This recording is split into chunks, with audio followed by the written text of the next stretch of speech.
元彪说他有今天的成就，格外感恩师傅于占元。冇師傅基本嘅嘢冇機會。在大師兄洪金寶的積極栽培下，元彪的表演有了明顯的進步。當時嘉禾雖然把大部分優質資源分配給了成龍和洪金寶，但是元彪也很是受鄒文懷的喜愛。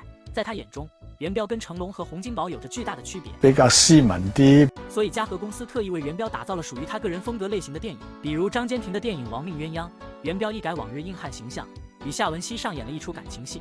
雖然電影中沒有像以往一樣有着大量的動作戲，但是這部電影卻讓元彪拍得很是辛苦。這其中最主要的原因還是元彪這個角色要有很多苦情戲，在張堅庭的指導下，元彪成功地塑造了這個角色，這讓元彪很有成就感。好興奮，我都可以做戲啦！為了將元彪打造成國際明星，嘉禾公司先是將元彪的電影打入了日本，他主演的波牛在日本相當賣座，波牛相當之賣座。此後嘉禾公司與日本合作的孔雀王子，元彪變成了最合適的人選。